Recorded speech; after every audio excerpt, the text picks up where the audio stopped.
When is Senior X30 ever dull? Certainly not today. Lucas Ellingham and Joe Taylor on the front row of the grid. Marcus Littlewood and Tom Fleming from Piers Pryor and Sam Heading. Then Thomas Turner and Darrell Taylor, Reggie Dewey and Will Murdoch, Archie Tillett and Lewis Mackey from Aaron Brown and Harry Platten, Casper Scusa and Oliver Greetham from Derek Morgan and Ewan Wilson. Then Thomas Wood, Oscar Joyce, Scott Smith, Dan Butterworth, Chris Bingham, James Walker, JP Sleater, Josh Graham, Adam Fitzgerald, Louis Johnston-Cool and Adam Colton. Out of the final turn. They will charge their way forward. Got to keep it in the tram lines, boys and girls. Ready? Let's race at PF International. They swarm towards each other, and that was almost contact. Great start from Marcus Littlewood, straight into second position in his new berth at Jade Racing. So a very difficult first lap for some. Getting contention. So down the back straight. That's the MDL of Joe Taylor, slotting himself into third position. There is Lucas Ellingham in the lead. Littlewood second, Taylor third. Fleming up to fourth now, past Piers Pryor. Both move up a position. So out in front, Lucas Ellingham doing a fine job in the lead. Second place, Marcus Littlewood, not belong, is it? Oh, he just didn't have the pace on the inside of the apex. Couldn't quite sustain the overtake, but certainly had a look. So Littlewood in second, Taylor third. Here's Littlewood going for the lead on Ellingham. Doesn't make it stick though. So Ellingham, Littlewood, Taylor, Fleming, Heading, Pryor, Dewey and Turner.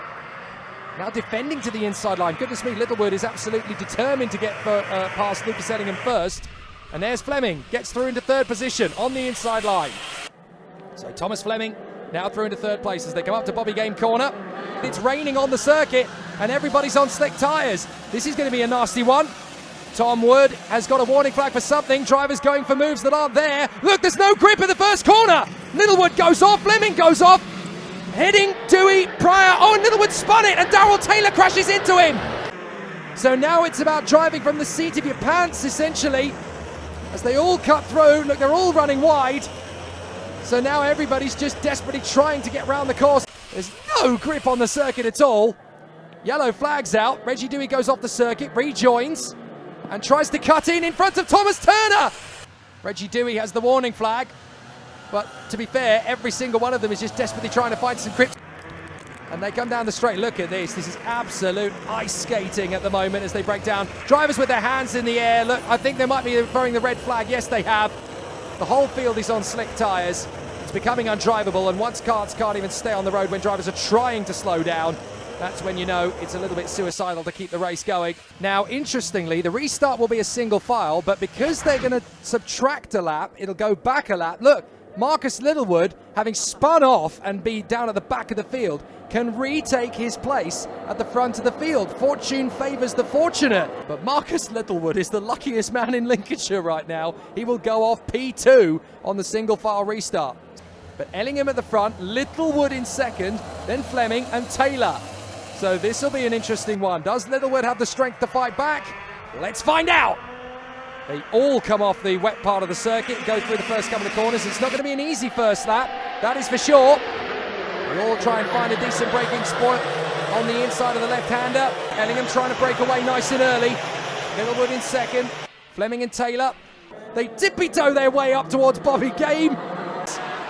So Ellingham out in front of Dewey, and this is Reggie Dewey territory.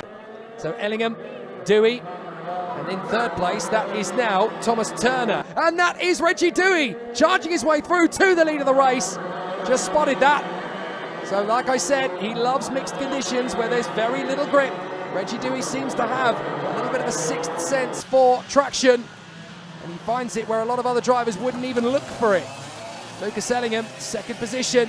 Reggie Dewey, last lap begins. Hanging on in front of Lucas Ellingham. This must be so difficult. The thing is, they're on wet tyres and the track is drying out. It's very nearly bone dry in places, so there won't be a lot of water to soak onto the tyres. You cannot stress how difficult it is to race on wet tyres on a dryish track, because if there's no water to go into the treads, you're basically sliding around all over the place. Ellingham coming around the outside of Reggie Dewey! And he's off the circuit technically to get the move. They bang wheels once, twice, three times, and Reggie Dewey goes off onto the grass. Manages to recover. Oh my goodness. Now we've got a boxing match on the final lap as Thomas Turner tries to defend from Harry Platten. Has Reggie Dewey got one last trick up his sleeve? He drifts wide. Oh, Reggie Dewey runs off the road. Manages to catch it, but that has cost him any chance of going for the win. Lucas Ellingham has stolen it on the final lap. Still good jockeying for position in the midfield, but it's going to be Lucas Ellingham who picks up the victory out of the final turn. Reggie Dewey's not going to be happy at all, but Lucas Ellingham definitely is. He gets the win. Look at Reggie Dewey shaking his head. Very clear what he felt of it all. So Lucas Ellingham bags the victory over the line. Very interesting stuff. Lucas Ellingham opens his account with a win. Reggie Dewey will definitely want revenge in tomorrow's final. There were a few investigations after the race, but the result stood. Lucas Ellingham took the win from Reggie Dewey and Thomas Turner in third. And that, of course, means that Lucas Ellingham takes the championship lead forward to round 2 tomorrow, where the weather conditions will be miserable. Do not miss that race.